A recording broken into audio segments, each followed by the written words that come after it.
오늘 주시는 은혜의 말씀은 말씀을 믿고 갔더니 라는 제목으로 은혜를 나누겠습니다. 요한복음 4장 46절과 54절의 말씀을 가지고 오늘 함께 은혜를 나누도록 하겠습니다. 시골에서 농사를 지으며 어렵게 살면서도 아들을 서울로 유학 보낸 부모가 어느 날 바람결에 들리는 소문으로 아들이 밤늦게까지 놀며 쏘다닌다는 소식을 듣고 전화를 했습니다. 너 요새 하라는 공부는 안 하고 밤새 쏘다닌다며 어딜 그렇게 다니는 거냐? 혹시 나쁜 친구들하고 어울리는 거 아니냐고 전화해서 물었습니다. 부모님으로부터 이전한 전화를 받은 아들은 설령 그것이 사실이더라도 곧이곧대로 말하진 않을 것입니다. 목소리를 가다듬어 이렇게 말할 것입니다. 무슨 말씀을 하시는지 잘 모르겠습니다. 리포트 때문에 친구들 만나느냐고 좀 늦은 적은 있지만 그렇게 놀러 쏘다닌 적은 없습니다. 정말입니다. 그러면 대부분의 부모님들은 의심은 하지만 아들의 말을 믿고 또 안 믿고 싶을 것입니다. 그래, 너의 말이 그렇다니 정말 다행이구나. 아무튼 몸조심하고 우리는 너만 믿는다라고 말입니다. 이러한 경우 부모가 마지막으로 던진 너만 믿는다고 하는 말 속에는 숨겨진 불안감과 의심을 느낄 수가 있습니다. 말은 믿는다고 하지만 실제로는 아들을 전적으로 신뢰할 수 없는 부모의 심정이 그 속에 숨어 있는 것입니다. 대부분의 경우 믿는다는 말 속에는 그 반대의 뜻이 숨어 있습니다. 성경이 우리더러 하나님을 믿고 예수님을 믿으라고 요구하는 것은 이미 우리의 삶이 하나님을 믿지 못하고 있다는 반증이기도 하고, 또한 인간들이 하나님을 향하여 내가 당신을 믿습니다라고 말하는 것도 사실은 하나님이 잘 믿어지지 않을 때 쓰는 말임을 알아야 합니다. 오늘 본문의 내용을 보면 왕의 신하로 있는 어떤 고관이 아들이 병들어 죽게 된 것을 예수가 멀리 떨어져서 말씀으로 고쳐주신 사건입니다. 우리가 이런 성경 본문을 보는 데서 약점은 너무 쉽게 예수님의 능력이 얼마나 막강하고 얼마나 멋있는가에만 고정되어 있다는 것입니다. 본문은 예수의 기적 같은 능력을 말하고자 함이 아닙니다. 본문은 인간들의 말이 가지고 있는 이중성과 그러한 말로 인간들이 하나님의 마음을 얼마나 안타깝게 하는가에 대한 고발입니다.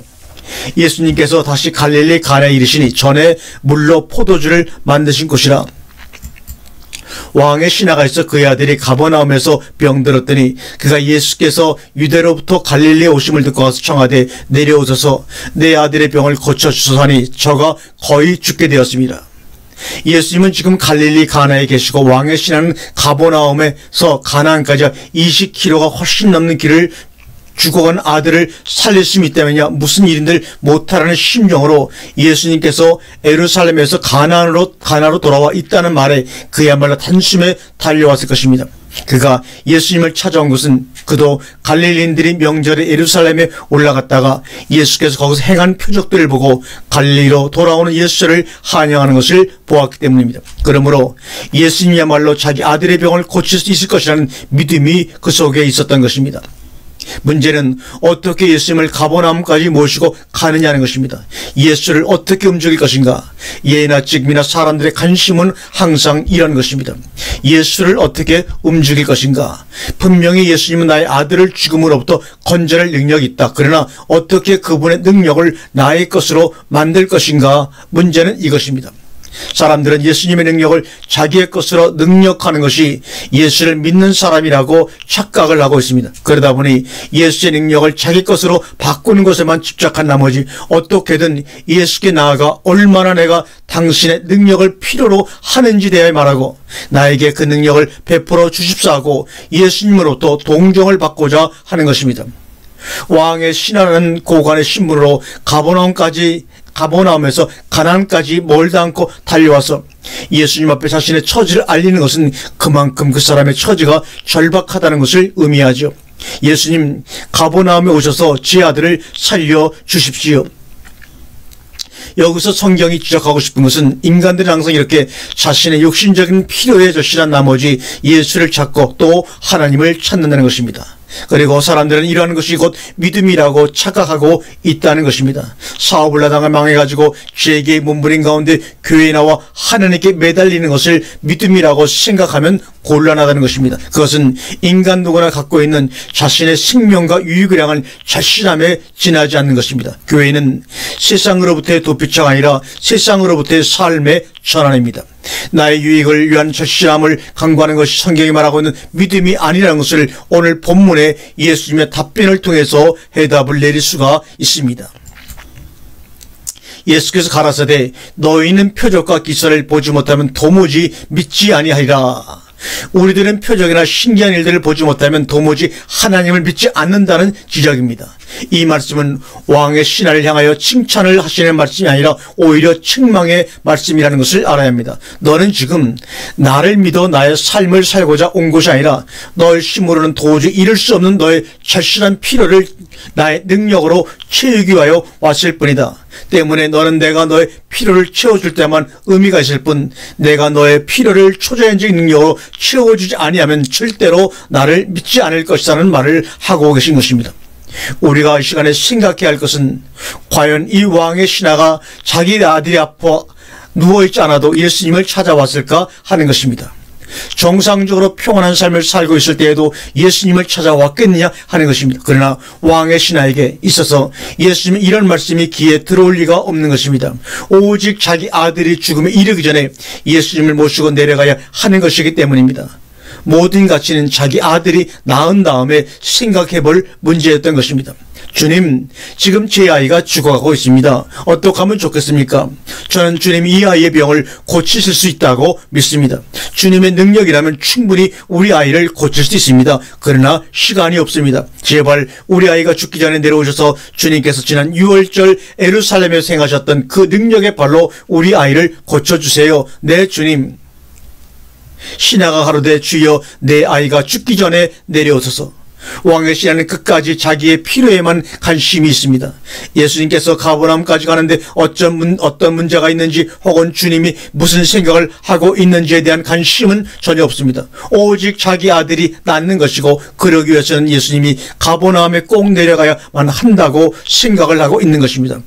왕의 신하가 참으로 하나님의 능력을 믿고 예수님의 능력을 믿는다면 그렇게 주님 보고 가버나움으로 내려오라고 할 일이 아니라 주님, 감히 주님을 제 집으로 모실 수는 없는 이오니 그까지 육신의 병 고치는 일에 저희 집까지 오실 필요는 없습니다. 다만 여기서 말씀 한마디만 해 주십시오. 그래도 믿는다고 할 수 있지 않겠습니까? 예수께서 가라사대 내 아들이 살았다 하신데 그 사람이 예수의 말씀을 믿고 가더니 이렇게 성경은 나옵니다. 주님은 왕의 신하에게 너의 아들은 살았다. 나는 너와 함께 내려가지 않겠다. 어떻게 해서든 예수님을 모시고 내려가고자 하는 것이 유일한 희망인 사람에게 예수님은 그냥 내려가라는 것입니다. 어떻게 할 것인가? 그냥 내려갈 것인가? 아니면 강제로라도 예수님을 붙잡고 내려갈 것인가? 그러나 어쩌랴? 이 양반이 돈을 무서워할 사람도 아니고 그렇다고 권세를 무서워할 사람인가? 그렇게 억지로 내려간다 하더라도 우리 아이를 억지로 살려놓으라고 할 수는 없지 않은가? 그렇다면 우리 아이는 죽는 것이 아닌가? 이 양반이 지금 내 아들이 살았다고 하는데 어떻게 그럴 수 있는가? 같이 내려가지도 않았는데. 이 생각이 끊임없이 그 고위 간직의 생각 속에 맴돌았을 것입니다. 오늘날 기독교인들의 병폐는 당시의 상황 속에 자신이 주인공으로 서보지 않은 채 성경의 정답만 알고 있다는 것입니다. 우리는 여기서 나의 아들이 병들어 숨이 꼴깍꼴깍 하고 있는 상황에서 예수를 모셔 20km 넘는 거리를 달려온 아버지의 심정이 되어야만 합니다. 그러면 그렇게 쉽게 가라 내 아들이 살았다고 말하는 예수님의 말 한마디를 믿고 갈 수가 있는가? 아니야, 나는 믿고 갈 거야. 정말 그럴 수 있습니까 여러분? 그렇게 못 믿는 것은 당신 같은 불신자들이 하는 짓이지, 그러면서도 정작 난 그렇게 하고 있지 못하다는 것입니다. 결국 내가 불신자가 아니고 누구란 말입니까? 인간의 생사복을 하나님이 주장하신다는 것을 믿는다면 우리 육신이 병들고 늙고 죽는 것도 하나님의 섭리 가운데 있는 것을 알아야 합니다. 우리가 아파야 할 때는 아파야 할 이유가 있고 또 죽을 때는 죽어야 할 이유가 있는 것입니다. 그것을 제대로 모르기 때문에 하나님의 섭리는 믿지 아니하고 하나님의 능력에만 기대어서 내가 하나님을 믿사오니 제발 살려만 주십시오라고 하는 것은 믿는다는 말의 이중성인 것입니다. 우리는 우리에게 유익한 쪽으로만 하나님을 믿고자 합니다. 그래서 우리가 아프고 죽어진 일들에 대하여는 마치 사단의 시험에 든 것 같은 생각을 합니다. 그렇지 않습니다. 우리는 하나님의 능력을 믿기 전에 하나님의 섭리부터 알아야 합니다. 다시 왕의 신하 입장에 대해 생각해 보기로 하겠습니다. 왕의 신하가 예수님의 말씀인 가라 내 아들이 살았다는 말을 참으로 믿었다면 어떻게 했을 것 같습니까? 우리라면 예수님을 향하여 뭐라고 할 것입니까? 그리고 집으로 돌아오는 태도는 어떠했을 것인가? 아쉽게도 본문에는 이 신하가 예수님을 향하여 한 말이 기록되어 있지 않습니다. 다만 예수님의 말씀을 그냥 믿고 갔다고만 간단히 기록되어 있습니다. 그러나 정말 예수님의 말씀을 믿었다면 아무런 얘기도 남기지 않고 그 자리를 떠날 수 있었겠는가? 이 신하의 다음 말은 별 의미가 없어서 성경 저자가 기록하지 않은 것인지 아니면 정말로 아무런 말도 남기지 않고 예수님 앞을 떠났는지 대하여 알 수가 없습니다. 다만 미루어 짐작할 뿐입니다. 정상적이라면 예수님의 능력에 대한 치어와 아울러 감사의 말씀을 남기는 것이 도리일 것입니다. 그러나 본문에는 신하의 그런 표현이 보이질 않습니다. 성경은 우리가 하나님께 감사하는 삶을 살아야 한다고 가르치고 있습니다. 옥합을 깨뜨려 향유를 본 여인의 사건에서도 보듯이 예수는 제사함을 많이 받은 사람이 사랑함도 크다는 말씀을 하신 바 있습니다. 그런 면에서 보더라도 만일 이 신하가 예수님께 어떤 식으로든 감사의 사례를 하였다면 이 사건을 기록한 요한으로서는 후세 사람들에게 교훈을 주기 위해서라도 신하의 감사를 기록해 두었어야 했을 것입니다. 그러나 신하는 아무런 말도 남기지 않은 채 그 자리를 떴습니다. 그렇다면 성경의 기록을 왜 믿고 가더니인가? 그 말입니다. 그래서 인간들의 말이라고 하는 것은 문제가 되는 것입니다. 다시 한번 언급하지만 예수님은 처음 이 신하를 보았을 때 너희는 표적과 기사를 보지 못하면 도무지 믿지 않는다는 말씀을 하신 바 있습니다. 예수님께서 사람을 보는 눈이 얼마나 정확한가에 대해서는 새삼스러운 설명이 필요 없을 줄 압니다. 예수님의 눈에 이 신하는 표적을 보지 않으면 믿지 못하는 부류의 사람이었던 것입니다. 그런데 예수님을 앞을 떠나기 전에 이 신하가 표적을 보았는가? 그렇지 않습니다. 이 신하는 정말로 예수님의 말씀을 믿은 것이 되면 앞서 말씀하신 예수님의 말씀이 헛소리가 되고 맙니다. 표적을 보지 않고서도 이렇게 훌륭하게 믿는 사람을 향하여 도무지 믿지 않는다고 모함을 하였으니 어쩌면 좋을 것인가?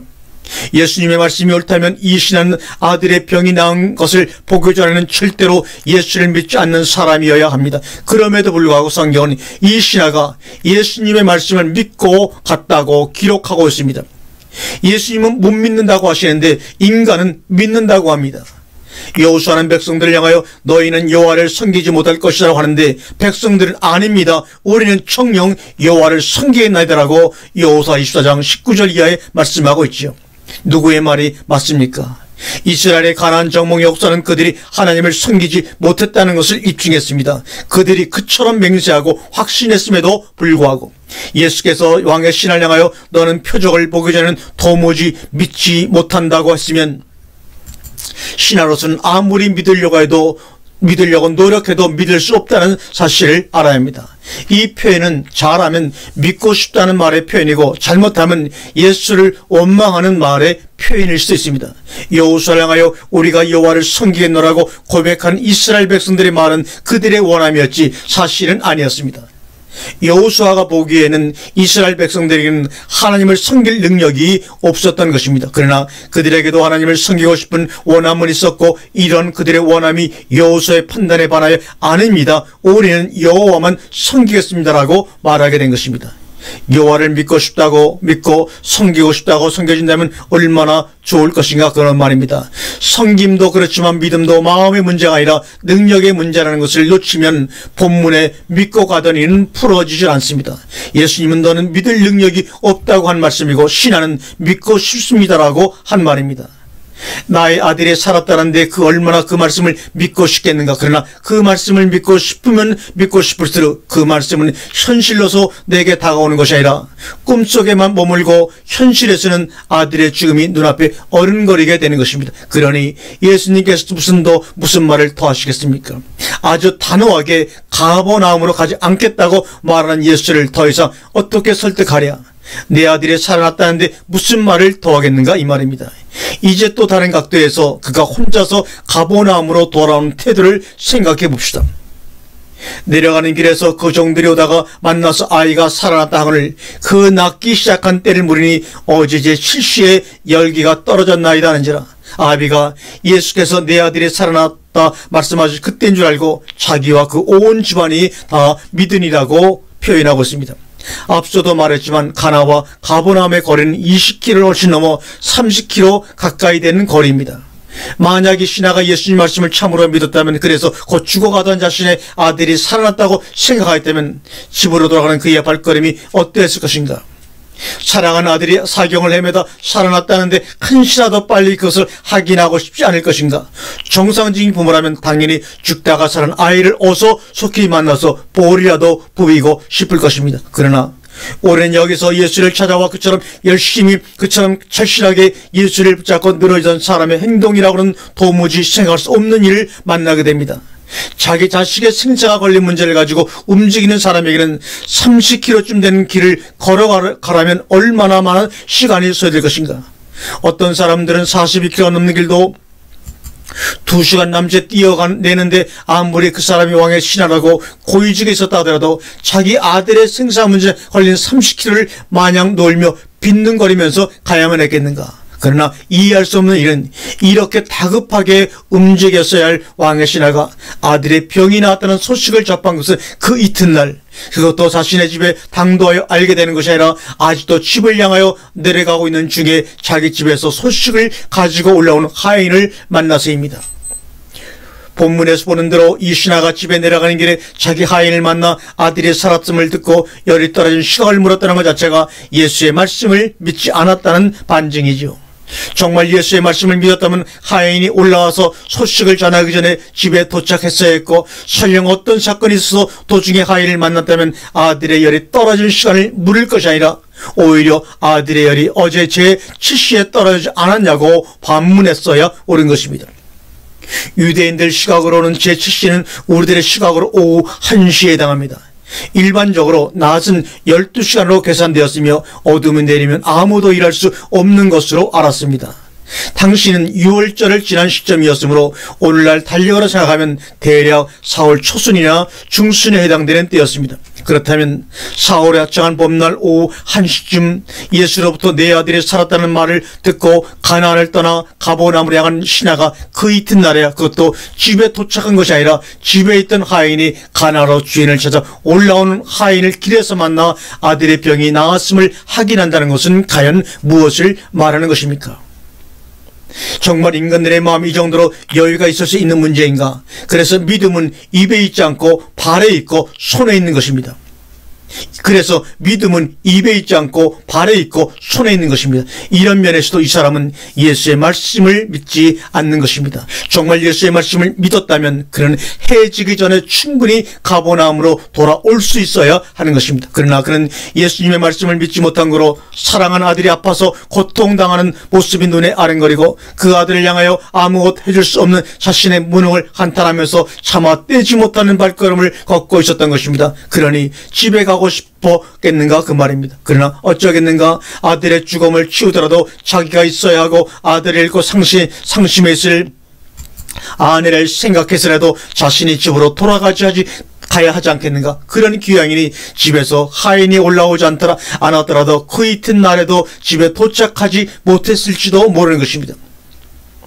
집주인을 기다린 하인의 입장에서는 아들의 열기가 떨어지고 병이 낫게 되자 처음엔 어떻게든 주인이 빨리 돌아오시기를 기다리고 있었을 것입니다. 오후 1시쯤 병이 나왔으므로 주인이 가나에서 가버나움까지 오는 시간을 대략 계산했을 터이고, 따라서 지금쯤이면 충분히 도착했을 시간이라고 생각하는 시간을 넘겨서도 주인이 오지 않았으니까 주인을 맞으러 갈 생각을 했던 것입니다. 그러다 보니 이럭저럭 해는 저물고, 그때는 요즘처럼 밤에도 움직일 수 있는 때가 아니었으므로 그 이튿날 아침에야 출발했을 것입니다. 그러니 당연히 하인의 발은 날쌘더리처럼 빨랐을 것이고, 어디쯤에서 만나게 되는지 몇 시쯤 만나게 되는지는 모르지만 하여간 주인을 만나 자초지종을 보고하게 됩니다. 아비가 예수께서 내 아들이 살아났다는 말씀하신 그때인 줄 알고 자기와 그 온 집안이 다 믿으니라. 여기서 두 번째로 이 신하가 믿었다는 표현이 나오는데, 우리가 정말 이 신하 입장이 되어서 차근차근 생각해 보았다면 이 두 번째 믿었다는 말의 의미를 헤아릴 수가 있습니다. 이 말의 의미는 자신의 말과 행동에 대한 부끄러움이란 사실입니다. 자신이 예수를 믿고 하나님을 믿노라고 했던 말과 행동들이 얼마나 이기적이었으며 그나마도 얼마나 말 따로 행동 따로였는지에 대한 통회와 자복이 그것인 것입니다. 할렐루야.